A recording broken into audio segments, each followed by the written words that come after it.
Hi, I'm Eddie Burke. I've been the bartender at the Hollywood Improv for 40 years, and this is my podcast, Eddie's Bar at the Improv.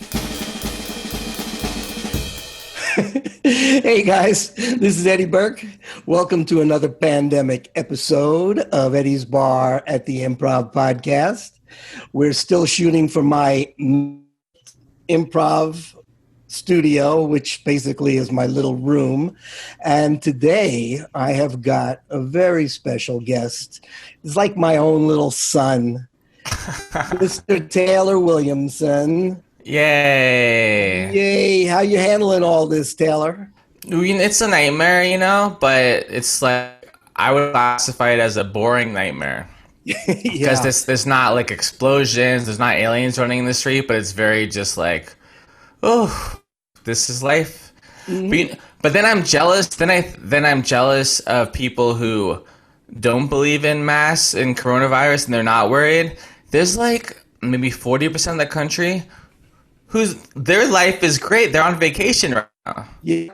And then more sad because I'm like, well, I'm choosing to try not to get sick and not get people around me sick. But I could just say, F it. I don't know what the cursing rules on this beautiful family show. Say whatever you want. Can I talk about the Jews? Yeah, you can talk about the Jews. You can talk about whatever you want.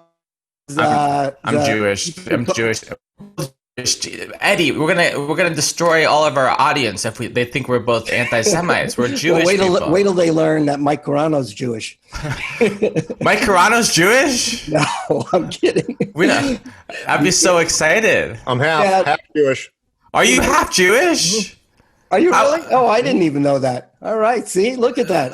Nobody's gonna watch now. Mike, how have we never talked about this? I only found out a few years ago. Because I have an insane, crazy mom who denied it, and my brother's wife did a test and went, "You guys are like half Jewish." Mike, wow. Mazel tov. Hirschberger was her last name. I think that's a hint.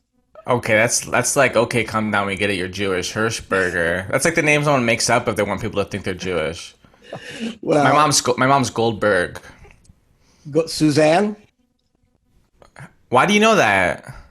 Hey, I know a lot about you, Taylor, that you don't know. That's terribly creepy that you just said my mom's. Mike, why does he have my mom's? I'm literally not even kidding. Taylor, wait till you hear the things I say about you.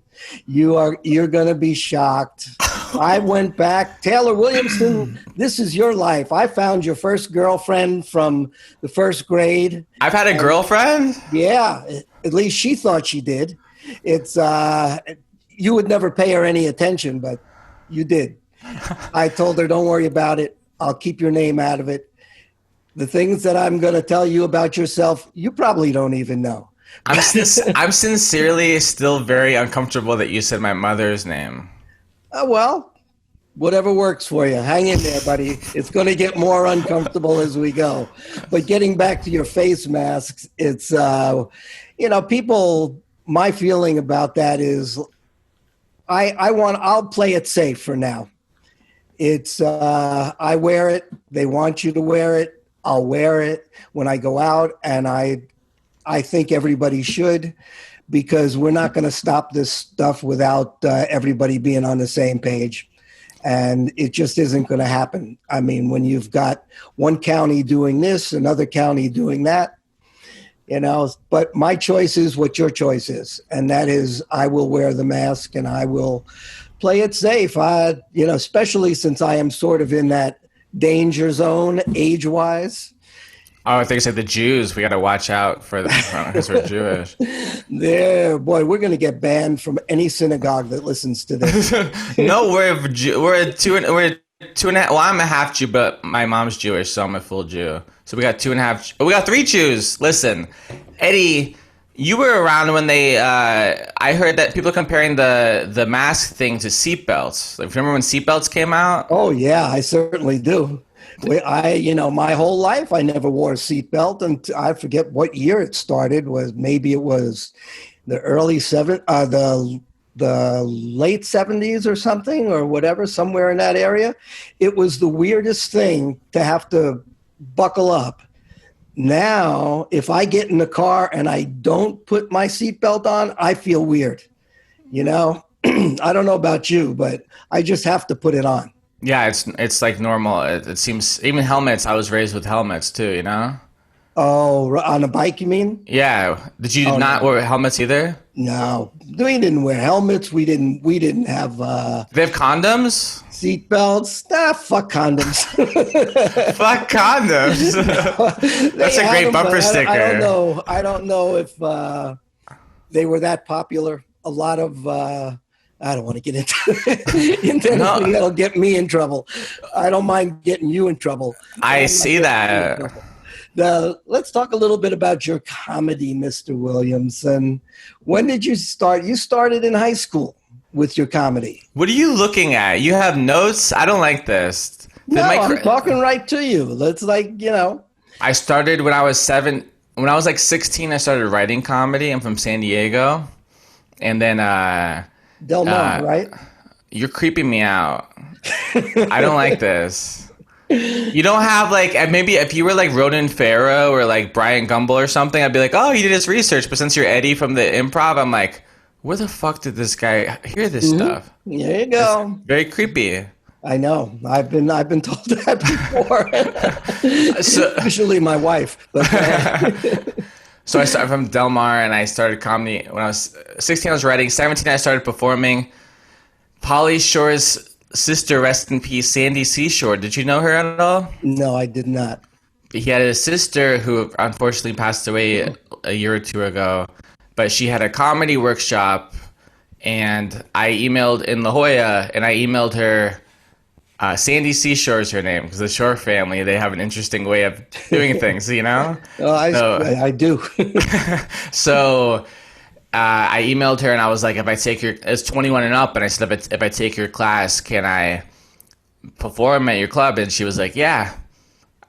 So she's like, yeah, I'll take your money, you know? Yeah. So I took her class. And then when I was 18, I was graduated high school, and through nepotism, because my grades were so bad, through nepotism, I got into Cal State Northridge, which is it's not a school that people, I mean, it's a great school for anyone listening, but like, it's not like there's no like USC type nepotism stuff. It's like, anyways, but no heavy duty requirements. Right. Yeah, my aunt, my dad's brother's wife.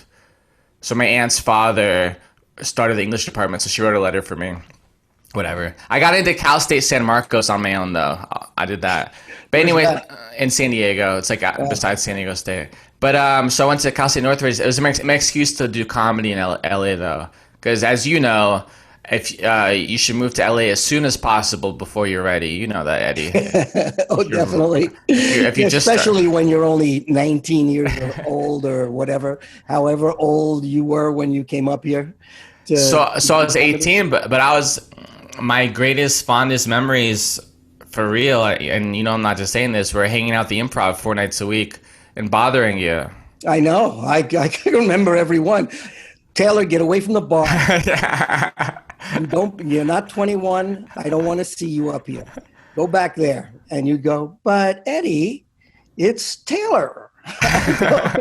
And I'd go like, Taylor, goodbye. And when you took the class though with Sandy Shore, did you get to go up at the Comedy Store? Yes and no. I mean, so you take the class and you perform at the class. Then they have a graduation show that people invite their family to, but I didn't invite my family to it.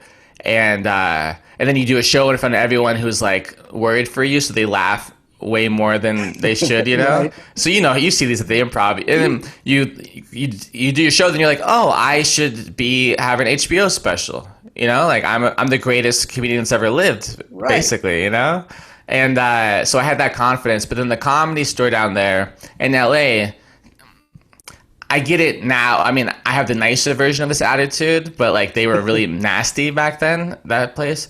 And they're just basically like, oh, you took the comedy class? Go fuck yourself. Yeah. You know, like we don't give a fuck. Go fuck if you, you know. Was the class at the club in La Yeah. Jolla? Yeah. It was just during the day, you know, so it didn't conflict with their nighttime. But so I did a couple open mics, but I got a lot of hazing, you know. I like, you're the kid and they treat me like shit. Like I never got like, hey little buddy, you know, let's help him out. It was just, I got that at the Improv from you guys and Mike and the staff at the Improv, but I didn't get that from the Comedy Store back in the day.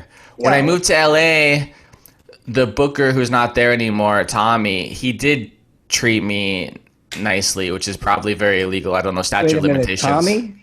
Did you know Tommy, the booker from the Comedy Store? Oh, from the Comedy Store. Oh, yes. Yeah, I didn't know him, but I know the name. Mm-hmm. So he let me go up, and he let me do like go up at the end of shows, and then I would have to see people at the beginning and go up at the end.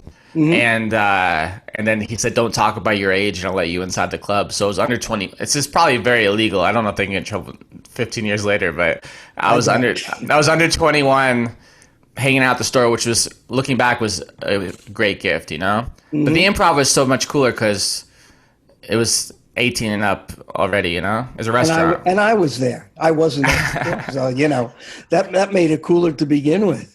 But you were mean to me with love. Like, it was my favorite thing if I could have Eddie be like, Taylor, you told me to move my stool away from the bar and all that, and you gave me water and you mocked me. I know. I'm such a jerk sometimes. I love it. I love it. And then Pam would come over and give me salad. Just like a plate of green stuff. You want to sit at the bar, Taylor? Move that stool 15 feet back and you can sit on the stool. When did you first get to perform at the Improv? My first spot at the Improv, I should know this. I want to say it was like a Fresh Faces thing. Gosh, I should have thought about this. Like I think it was like Matt Coleman did like a Fresh.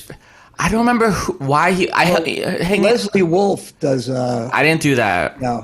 No, I hear you, but it was like a new, like a audition-y type show. It was like Faces or whatever. Yeah. Okay. Matt Coleman. So it was like, and there was like no one in the crowd, but Scott Kennedy, rest in peace, saw me, and we hung out the Improv and all the hijinks you put up with and all that, you know.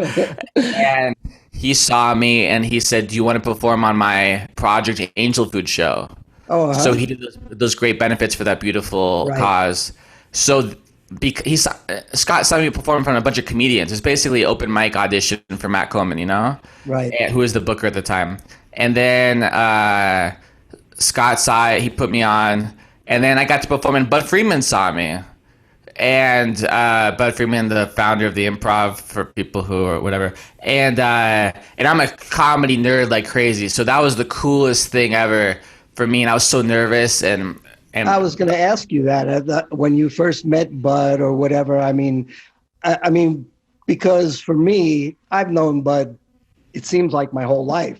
But when you know, he's a legend in the comedy field, and so when a comedian actually meets him and maybe, you know, he says, "Would you like to go up?" or something like that, what's that like? Yeah, so it's one of those things where like he wasn't really in charge of the club anymore, you know? And like he was a figurehead kind of thing. This is 2004 or 5. Right. Mm-hmm. 2005. So he had he had his table in the restaurant. Like he's still the man, you know? But he's more of like, he wasn't in charge, you know? Mm-hmm. Yeah. And I know, you know, I'm just telling you the time period, you know? So, but he came up to me afterwards. I saw him laughing, and that like made me so happy. You know, you can see you make eye contact. Sure. For me, I try not to make eye contact, but then sometimes you check just to see, and then like, oh my god, he's laughing. And then afterwards, I don't know. I'm talking about being Jewish so much right now, but I was talking about being Jewish on stage, and then he came to me. He's like, "What's that? What kind of name is Williamson for a Jew boy?" He said, and he's Jewish too. So you're, he accepted you into his fraternity. Yeah, like my favorite thing about comedy, and this gets me in trouble in real life sometimes, but like when people love you, they love you, but they talk shit a little bit because they love you. Like it's like older brother type thing that you did and Bud did, and so it's my favorite type of thing, probably because I had an unhealthy childhood, probably. but I love it. And then he booked me. So then Matt Coleman saw that, and he was just like, "Oh, okay, Bud likes you, I like you," as his business goes, you know. And Matt was so cool. He booked me the whole summer on those those awful teen tour shows where you were performing for like 14-year-old rich kids from New York. But I was like 19, so like that was perfect for me. And he booked me so much, like too much. Looking back, it was crazy how much he booked me. And then Bud booked me my first road gigs was in Reno. At the Reno and Vegas Improv. So I went to Reno with rest in peace. I just lost my video. Mike, are you there? Mike, Taylor, can you hear me? I can still hear you. I hear you and I see you. Yeah, if it comes and goes. Do you see me? I see you. Yeah, we're good on this end. I mean, if it comes and goes for you, just keep talking. I'll interrupt if it goes away. I can't see anything, but that doesn't matter. That's okay. Good. It's good, though. Anyway, so yeah, I'm meeting Bud and had to be a trip just going around there and going like, wow, Bud Friedman knows who I am. And he gave me my first paid road gig. So I worked with late great Max Alexander and a wonderful Becky Pedigo in Reno. And then I went to Vegas with John Mulrooney and KP Anderson. Oh, great. And then I was like, I'm a professional comedian. And then Todd Glass told me to drop out of college, and that set me on this terrible path of life I've lived. And that did it, huh? All you needed was Todd Glass. Did he turn the lights down or anything like that? I don't know what you're talking about. I don't know what you mean. Oh, because I see. Because he's upset. I see. OCD, I took that there. Todd Glass. I love Todd. We would fight every time he walked into the club in the when we were in the lab. He would turn the lights down, and I would go, Todd, what the fuck are you doing? Get out of here! You don't run this place. And he'd go, just look at me and laugh, and continue to turn him down. But it's when you were who've been your inspirations as comics? Hey, Mike, hang on. I need to get the picture back. This is very uncomfortable. Okay. Do you see me? I see you both. No, I don't see anything. You're both showing up, and I may log off for a second and come back. Okay. Okay, so hang in there. I'll interview Mike. Okay, talk to Mike. Let's see what happens here. Oh, there we go. Okay. Oops. No, now we're gone. All right, let's go back. Zoom. Let's see what happens. Let me see. Oh, you know what you did probably? You muted your screen for yourself, probably. I didn't touch anything. My screen is showing. I see my screen. It's just the rest of this stupid shit. I'm gonna get you back, buddy. Don't you worry. I have to look at you. I'm gonna come back, and we're going to redo this sucker. You can do hide self view. I think maybe that's what you did, perhaps. Like I said, I didn't touch a thing. There we are. Are we okay? Yeah, we're good. Okay. Let's see how long this is. Yeah, I was just sitting here like this. It wasn't my fault. Right, you did it, Taylor. I'm a good guy. So anyway, as I was saying, who are your inspirations as comedians coming up? Well, my inspirations change over the years as I get to know the people, then I find out they're terrible people. Find out what they're really like, huh? Yeah. You and Mike Carano, you guys have stuck around. Like, that's impressive. For all the people I've met and all the stories I've heard, like, you guys, I cannot tell you how excited I was, how cool you guys were to me. And Mike, when you took a picture of me, one of the best pictures I have is from 2009. I think that's the first time I got a Mike Carano photo, and I was like, this is so cool. And like, sure it is. It definitely is. What are you kidding? He's like a legend. He's been there. What have you been around the Improv? Like 30 years, Mike? And he's taken everybody's picture. Everybody. For real. The fact that you're on that list now I got to be on the wall for like 6 months after I was on America's Got Talent. Then they took me down. Owen Benjamin got to be up there for years. I don't get it. He's probably still up there, but that's a whole nother. That's a whole nother. So. That's a whole nother podcast. But yes, it is. I think he's in the forest somewhere. Please have him on your podcast, please. I would if I could get in touch with him. I'd have him on in a minute. He would too. Don't say that, Mike. Make it happen. So my inspirations. Well, Mitch Hedberg was probably my biggest. I mean, different like obviously like Mel Brooks style comedy when I was a kid was like my favorite thing. I love the Naked Gun movies. I love that. And Jim Carrey, Adam Sandler. I loved all that. But strictly stand up comedy wise, Mitch Hedberg was who I listened to like crazy. And I'm so mad at myself. I remember he was performing in Irvine in like he passed in like March 2006, I believe, 05 or 06. But I remember I could have gone to see him in Irvine, and I was like, no, I'm gonna perform with him one day. I had all these dumb ego things that people like some old bitter comic put in my head, and I believed everything someone told me. Like, well, Mitch was pretty much correct me if I'm wrong, kind of like a deadpan. And you're in the same vein. I'm not saying that you're, copying him, but I was copying him. That's how comedy works. You said not really. You try. Hopefully, you don't copy jokes, but you emulate somebody that you like, and then eventually you create your own. You find your own voice. But yeah, I was totally emulating Mitch Hedberg in many ways, and he was. I like Mitch. I think everybody liked him. He was a really great guy. Just, so many people have issues. It's unfortunate. I remember on New Year's Eve that he was performing at the club, and they sat him down right by the bar with, I forget his girlfriend's name. Lynn. Oh, that was Lynn? Lynn Shawcroft or something? Anyway, she... I forget who it was, Rita or whoever the GM was then came over and went like, just watch him. Make sure don't give him anything to drink or make sure he's not putting anything in his mouth or anything like that. He was like, it's sad, and I don't know if it has anything to do with, too much to do with comedy. It's just people.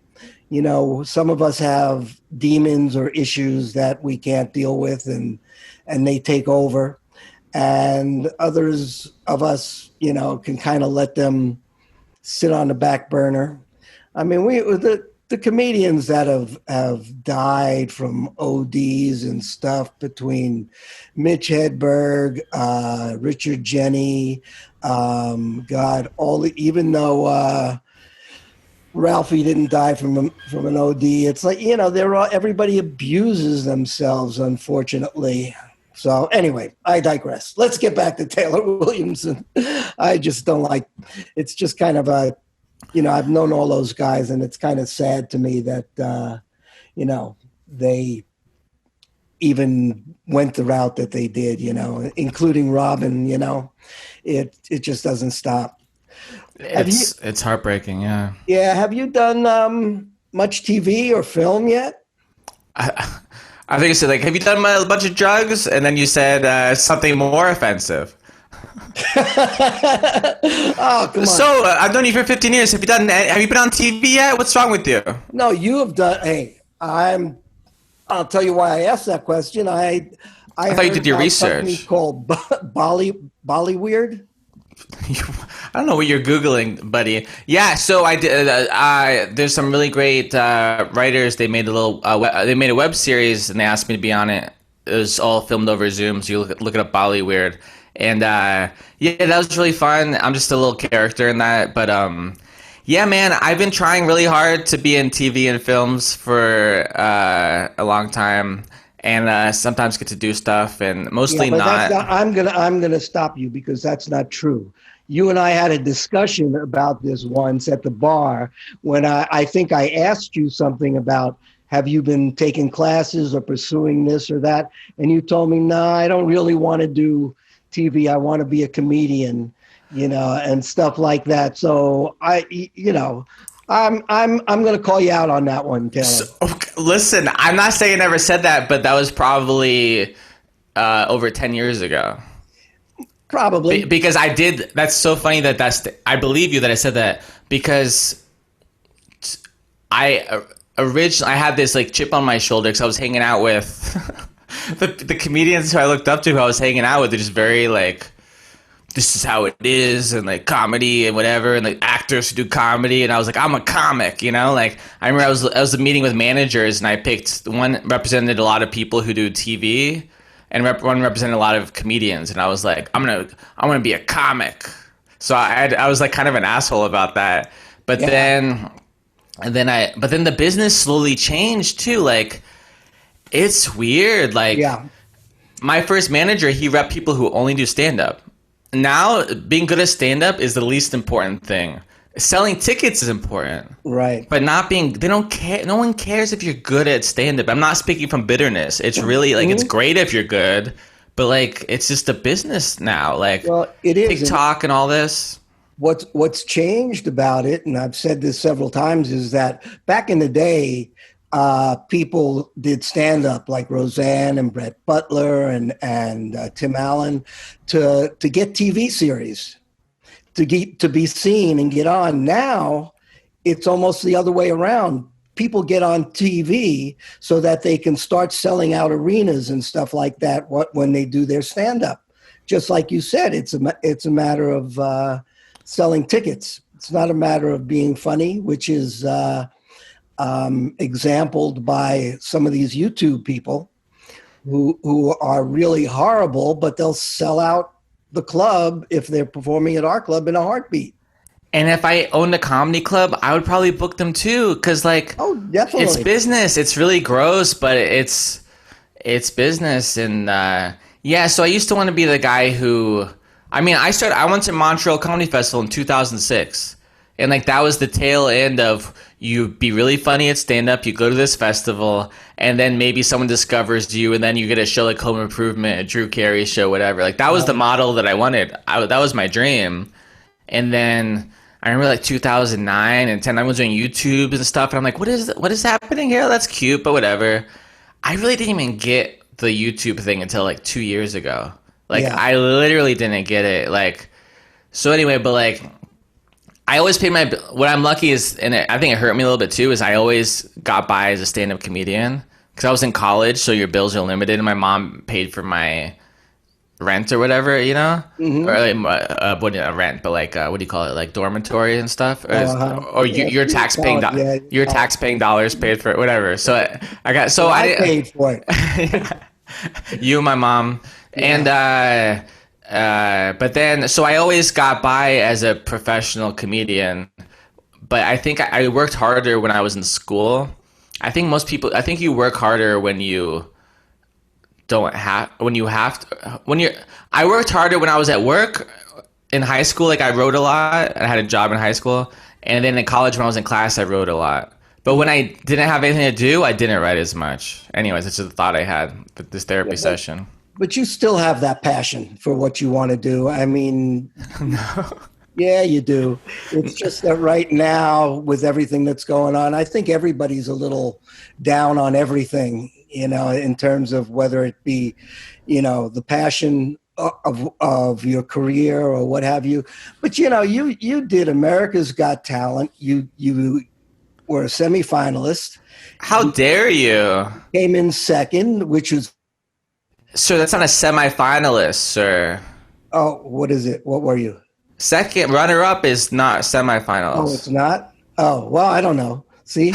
But I know you came in second. I know you're going to say, because my Wikipedia, I was semifinalist on Last Comic Standing. Oh, that's right. That's right. Yeah. I'm impressed with research. You really did it. Yeah, hey, I kind of try to do my job. I don't want to just sit here. It's not my pretty face people want to see. Yeah, it is. I want to find the info.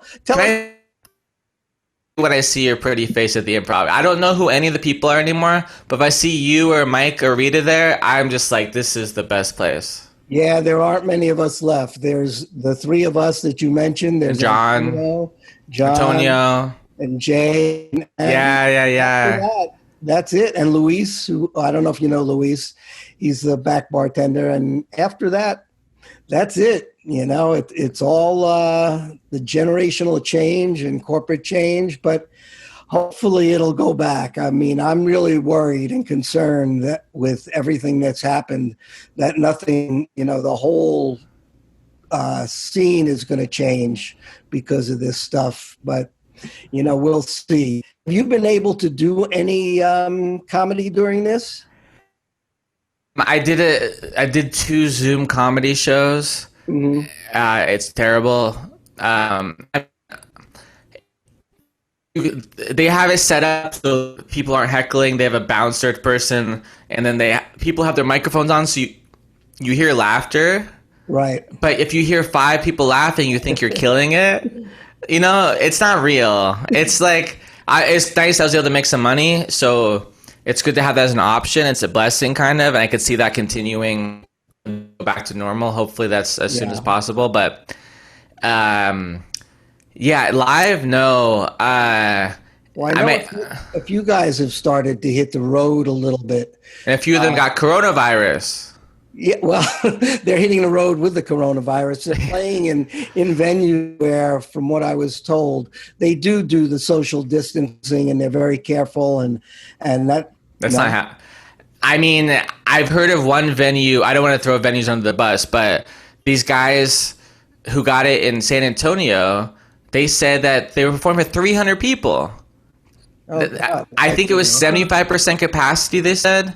So it's distancing is that's not it, know? And I did hear of one comedy club on Long Island. This comedian Joey Cola posted. He said that with a glass screen, some kind of screen in front of between the comedian and the audience. Yeah. And they changed the ventilation or something. So they're otherwise, like, I heard the clubs in Phoenix, they're doing 25% capacity. That's what I heard last. Yeah. So they're temperature checking the audience, not the comedians. Maybe they changed that since Steele Hughley fainted on stage. But it doesn't sound good. And my agent told me the money, it's not worth it. Oh, no, I agree. I get 25% the money that I would get otherwise. Like, well, and it'll go back, Taylor, and you will be back. Let's go back, since we're going back, to America's Got Talent, because I never watched that show, but I watched it because you were on it. I was never really a big fan of America's Got Talent in the sense that I just didn't watch it. But when you were on, I watched it all the time. I mean, I just loved the interchange, the interaction with you and Heidi Klum, and it was just phenomenal. Thanks, man. And I don't know, did you have a little thing going on there with Heidi? Yeah, we had sex. We had sex all the time. Really? Okay. Yeah. And did she like it is really the important thing, because your thought alone made it probably liked it.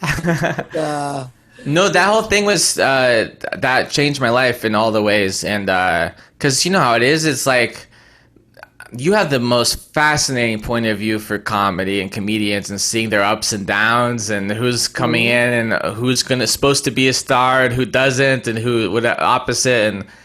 And it's what a crazy business. And I was 10 years in, and I was having the worst year of my whole career in many ways. And financially, I made like $10,000 total that year. Besides when I was in college, like, I'd never made less money, and I was looking out to get a day job for the first time, which is not the end of the world, but I've never done that because I've been a professional comedian. Like, when no one knows who you are, you can do colleges and you can make a living. You can make enough money to scrape by.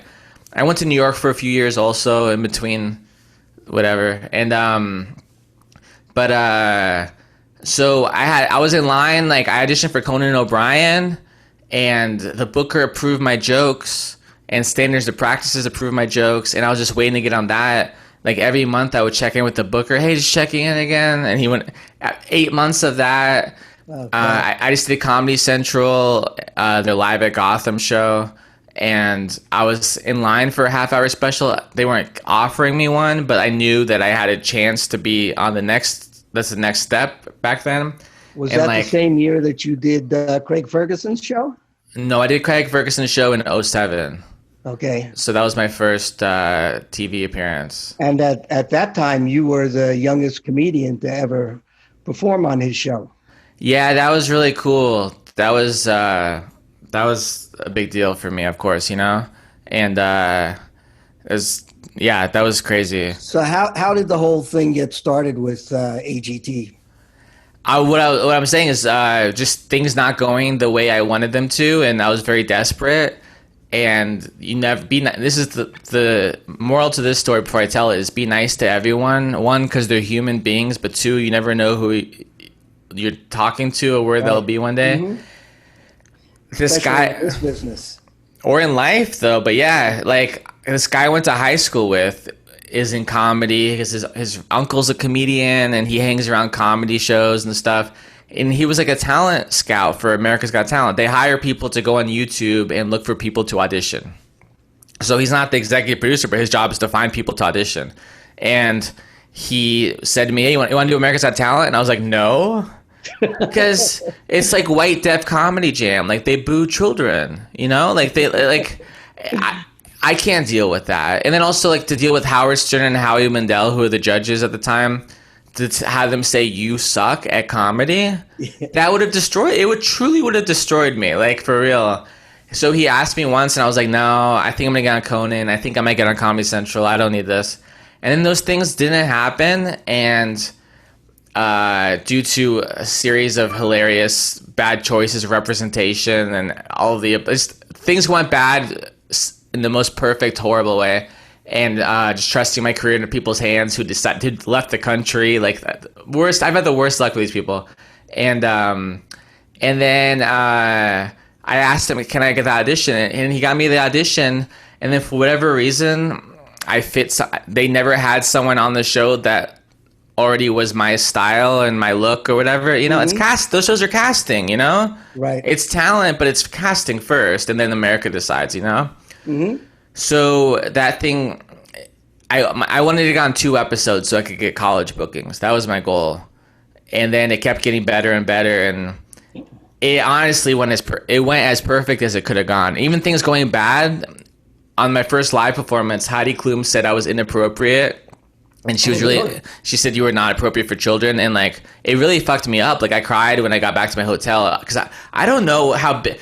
I'm on national television, and I just imagine all these parents covering up their kids' ears, being like, "You ruined our family time." I don't want to be like that, Like it really fucked me up. And then, but then her being mean to me led to my shtick with her, flirting with her and stuff, and like that thing going bad led to now 7 fucking years later, people say to me, "How's Heidi?" Yeah. Like on one hand, I'm like, I'm over it. On the other hand, I'm so lucky to be the guy who wears Heidi, because some people never get to have a thing of where's Heidi. I'm trying desperately to get something else going, and I've gotten so close, and it falls to shit. But you will. I think it's a great thing that most people in show business kind of like, what is the word? They get angry at being. Typecast isn't the right word, but no, I hear you. Being known as the Fonz or whatever, but you're known as something, and people know who you are, and that's the first important thing. After that, you move on and you do your thing, but you can't badmouth yourself. Yeah, saying like oh no, that wasn't me. That was just to get away from it. It's part of the business. It's really why all of us get into acting, get into comedy, get into whatever, so that people recognize us, and then we get pissed because they recognize us as Heidi's boyfriend or the Fonz or what have you. Dude, being Heidi's boyfriend, whatever you call it, has bought me a house, and it's paid my bills for 7 years. Good. I've been milking that. They bring me back for stuff, so I'm not just living out that 2013 moment. Mm-hmm. But like, I kind of am too, though. Like that, everything is because of that, and it's. Well, they've taken you on a lot of tours, haven't they? With the America's Got Talent stuff, people. Yeah, I did a couple of those tours. I'll be talking about in therapy for the rest of my life. You ever been trapped? You ever been trapped on a bus with a magician, Eddie? Can't say that I have. For I think 7 I've missed weeks? that one. I have some stories that I could take people down. I can't. Tell us one. Just tell us one. You'll know my career's over when I start telling stories about these trash America's Got Talent contestants. They're mostly amazing. I know there's like 2 that are awful people, but I don't know. Well, those are the, what is it? The backstage stories of every place you go and everything you do. I was thinking the other day, it's like, we know too much about each other these days because of social media and that kind of thing. Back when I was a kid and, you saw a TV star, you didn't know that, he was beating his wife was cheating on him. Now, when they go to the bathroom or how they go to the bathroom because of social media, everything. So it takes a lot of the glamour away, not the notoriety, but a lot of the glamour away. And that's that kind of thing I miss a little bit. I'll look at somebody. I watch a lot of these old Westerns, on cable, like Gunsmoke and Wanted Dead or Alive. And I'll go like, wow, he's a great actor, but I know that he did this or did that. And it's no fun that way anymore.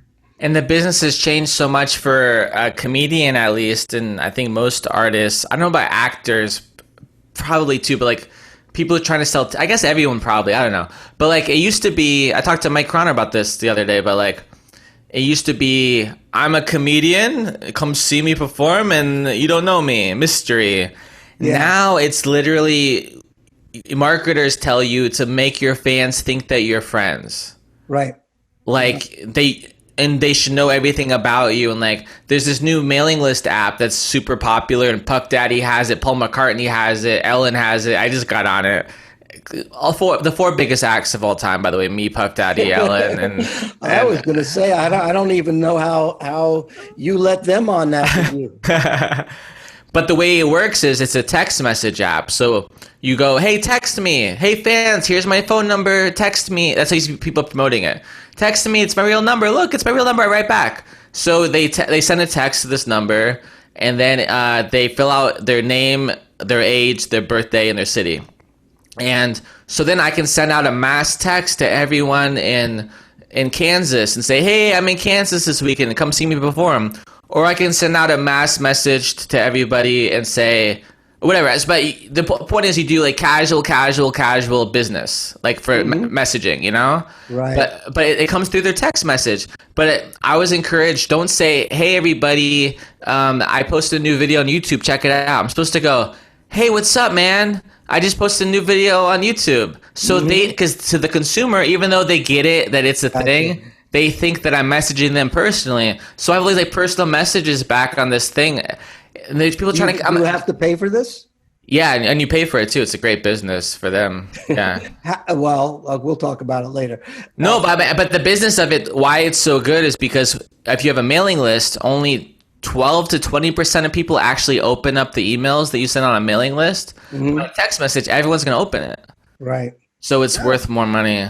But anyways, it's that whole, you're not friends with Mick Jagger, but why do you have to be friends with every comedian now? But that's kind of what it is. It is. You're exactly right, because I've gotten, when I used to work at the Improv bar, I would get people coming in that would just shock me about, oh yeah, are you Eddie that from the podcast? And like, it's like they are your long lost friends, but you don't know them, but they kind of know you. I think it's always been like that for TV though. That's what people tell me, because I experienced that from being on America's Got Talent. One, people felt like I owed them something. I mean, mostly people were lovely and amazing, and I'm grateful because I have a career thanks to them clicking their fingers and voting. But then there's some people who are like, I gave you all my votes, so you better do this. I'm like, what, buddy?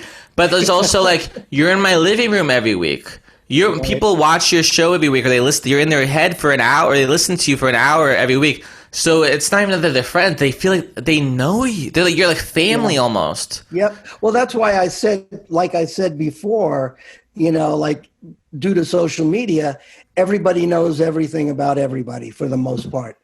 And, so you are in the living room, or they, and they listen to you. They want to know about you. They want to know, they want you to tell them something nobody else knows. Right. Even the way you said that, I got excited. I was like, tell me. Yeah. Well, it's like I actually had some woman come up to me at the bar. This is a couple of years ago, and it was crowded and busy and all. And she orders a drink and she goes, blah, blah, blah, blah. Hey, tell me something nobody knows about you. And I'm going like, what the fuck are you talking about, lady? I don't even know you. And you want me to like blurt out, well, yeah, come on, just tell me something. And I said, no. It's really that simple. I mean, people have gotten so used to being part of, like you said, your living room. They just feel you should be opening up to them. That by the way, that's how a married man reacts when a woman's flirting with him. Or that's how a married man's wife wants him to react. Well, it's funny that you say that, because it's the truth. You don't have to try to make it with that person. It doesn't matter. It's kind of like, look, lady, come on, just order the fucking drink. I got a million people to work up here, so I don't even want to know your name. How often do you get hit on as a bartender? Well, back in the day, quite a bit. Like how many? Like once a night, or what's? Oh yeah, every night. Yeah, back in the day. Now people call me Dad. It's like but let me ask you this. I had a girlfriend for 2 years, and there was 4 times I was touring like crazy. 4 times in the 2 years where I had a woman I was very, very, very, very, very attracted to that threw themselves at me. Just 4 times in 2 years. And where I was so frustrating that I was angry, and I wanted to tell her, I did you a favor, even though she's beautiful and that's her whole life. But how many times would you say that you would get hit on by people that you were like, ugh? You know what I mean? I wish I could. Yeah. Quite a bit. And it's your own choice as to what you do. And my feeling about that too is that if I'm going to get in trouble here, but that if nobody knows about it, it's fine. Especially, you're in Podunk, Iowa, and somebody does that and throws themselves at you, and you wait, Eddie, what are you telling me? You've been on the road for 3 weeks. Hey. You do what you have to do, or what you want to do, not have to do it. It's Hey Mike, cut this part out of the podcast, okay? I don't know why Eddie is sincerely like whatever the opposite of backpedaling. You're front pedaling. You're just like, yeah, no, she doesn't know. Just cheat on your wife. Oh God, yeah. So but you were always in town though, so that's what you're saying though. On the road, it's okay. So you have that zip code deal where it's like if we're in a different zip code. Yeah, but you work it. Yeah, it's your own choice. I don't think it makes you a bad person, Taylor. And in your case, you better take what you can get. No, I'm kidding. I'm kidding. Eddie, I would think, and correct me if I'm wrong, but it's like comedians probably get hit on like crazy.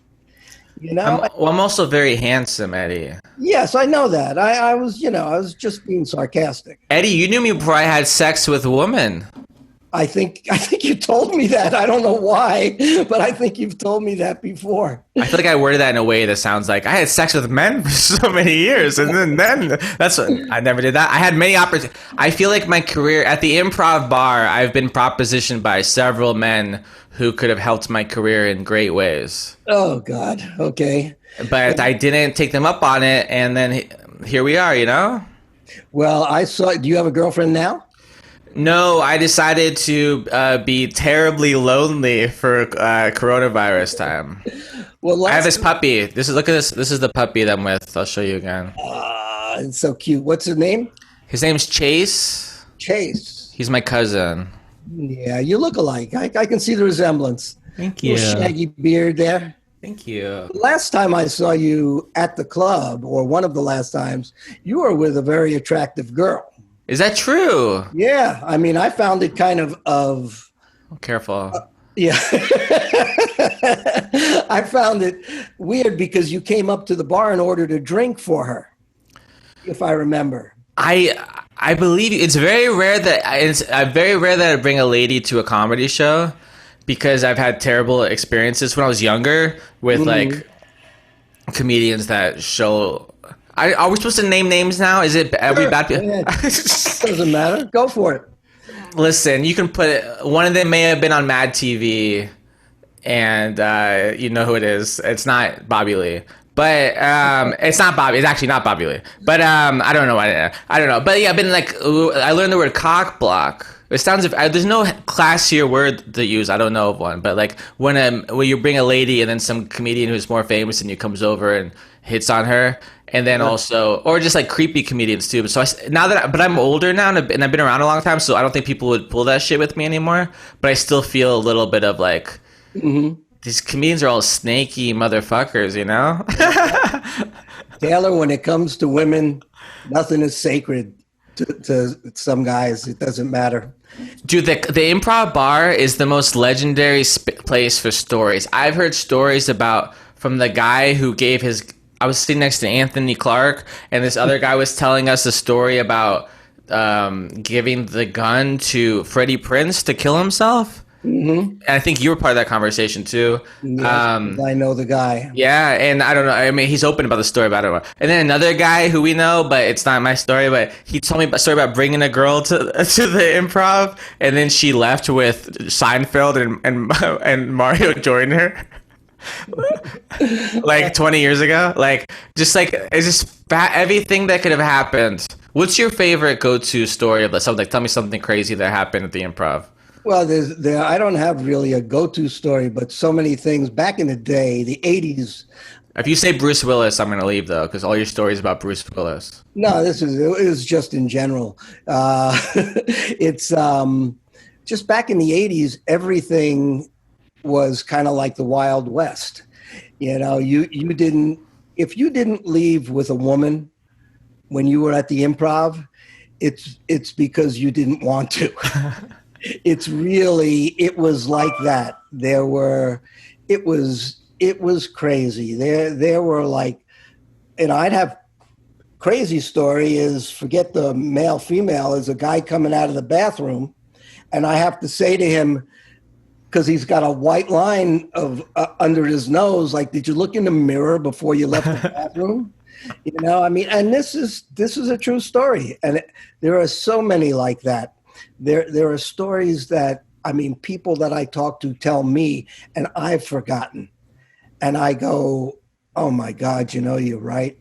It was such a crazy time. It will never be duplicated because of the times, you know, and because of the way comedy was, because of the way the Improv was looked at back then.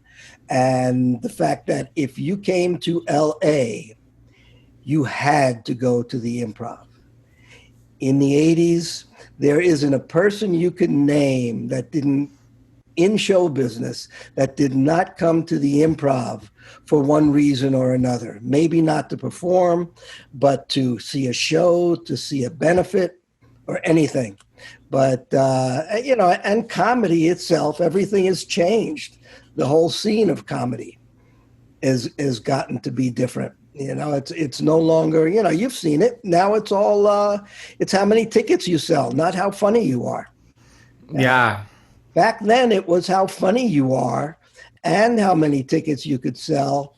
But there were many less comedians.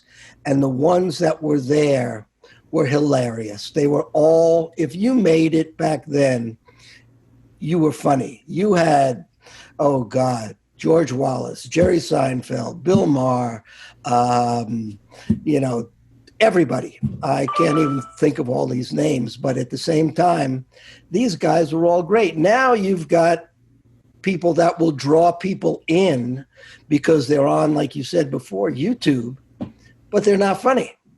You go in and you look at them and you go like, all right, let's see what he's got. And he's got nothing, you know? And the problem too is the fans, it's not a problem, but just the problem that we have, because we're purists or whatever, the people who buy tickets to go watch the guy from YouTube who dances for, he does a 6-minute dance and he does a meet and greet for an hour, and the Q&A, then a meet and greet. The fans are happy. Yes. So comedy clubs are just becoming performance spaces. Mm-hmm. Well, that's true. I thought about that too. At one point, I'm going like, well, this guy isn't good at what he's doing, but it doesn't matter. The people are here and the people want to see him, and that's all that counts. You know, as far as the people go, we go like, wow, he's a celebrity. Okay, you know, so that I can get his autograph, or I could do, you know, my meet and greet, he'll sign his shirt or what have you. So it's a different ball game, and it's changed quite a bit. The good part of it all, there's good and bad in everything. One of the good parts is now it's the even playing field where it's not, back in the day, I heard Jim Carrey describe Mitzi like this, and I know Bud was a similar thing. It's very dramatic, but it's pretty true. Jim said, if Mitzi loved you, if she thought you were funny, you became a star. If she didn't like you, you found another business. Mm-hmm. But it was the same thing, I think, obviously, because there's so many spots, like you said. But now you don't have to tap dance and try to please that one person in power. Everyone could make $80,000 a year doing what they do if you have 1,000 fans or whatever, you know? You are 100% right. It's good and bad, but... Well, it's good or bad. It's a sign of the times because of social media. Things have changed. And it's kind of good that in the sense that you don't have to have one person's okay to get ahead. And then it's kind of bad that you don't have those institutions anymore, like the Improv or the Comedy Store, where people just gravitated. There's comedy there. Now they gravitate anywhere. They'll go to coffee shops, they'll go to bookstores to see comedy. It doesn't make a difference if they have seen somebody on social media. So the business has changed. It's different. It's will never be the way it was, good or bad. And, you know, here we are. This is stuck on Zoom. but maybe something good that comes from this pandemic shit is, I love the Comedy Store. They've been so good to me, but the Improv's always my home, you know? I still don't get geographically, parking spacing wise, the hangout area wise.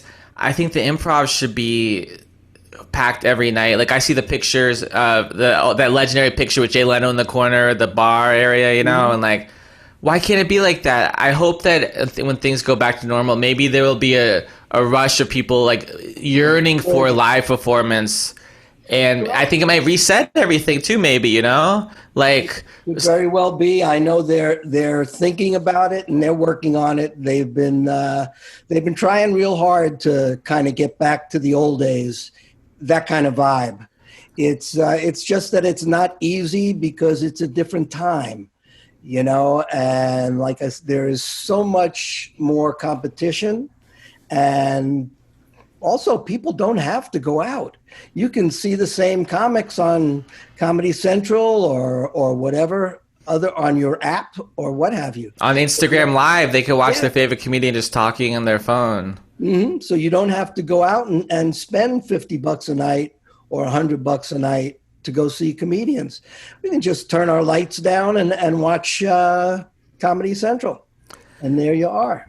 But then if there's a way to, like, the Comedy Store, people started going in the last few years. It's interesting. I'm sure I know the Improv and the Comedy Store, it's always been like whatever, up and Laugh Factory too. I remember when the Michael Richards thing came out, that had the Laugh Factory sign behind it. The Laugh Factory was like the hot club, you know, whatever that means. It's always been more of like a nightclub than a comedy club to me. If they're listening, I love them. But you know, it's like always sexy people are at the Laugh Factory, like dressed up like they're going to like hang out with the Kardashians, you know. And there's a lot of prostitutes that walk on set right there. Like, is that why?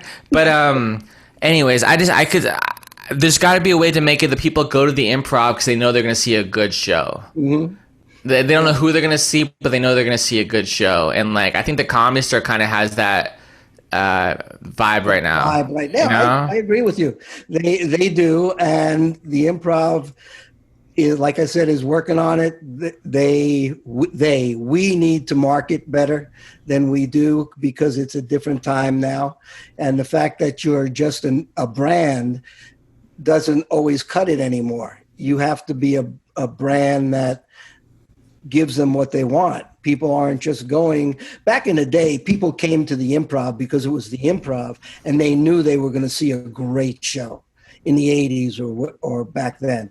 Now it's different. And it's not that they won't see a great show. It's that there's the same great shows at other places. So you have to give them something that maybe the other places don't, or at least let them know that you're there. And put your name out there. It's without advertising, without marketing. I don't care what people say. You need to do that. You have to put your name out there. Yeah. And that's it. Taylor, I'm going to let you go. Thank you so much for doing this. I really appreciate it. This has been a lot of fun. I love you, and I'm so happy to see your smile, man. I can't wait till we can be back hanging out. Hopefully very soon. You know, where I'm in touch with everybody there, and they're working on it and trying to figure out how to reopen and all that stuff. But hopefully it'll be sooner rather than later.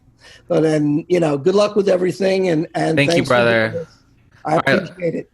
Love you. All right, guys. Until next time, we'll see you when we see you. And Taylor, before you go, I would like to present you with one of my commemorative T-shirts for Eddie's Bar at the Improv. Oh, that's great. See, I will send this to you. Oh, thanks, man. You can wear it proudly on your next gig, wherever that may be, and whenever. Hopefully it's tomorrow. So in the meantime, though, again, thanks for doing this. I appreciate it. Thank you, buddy.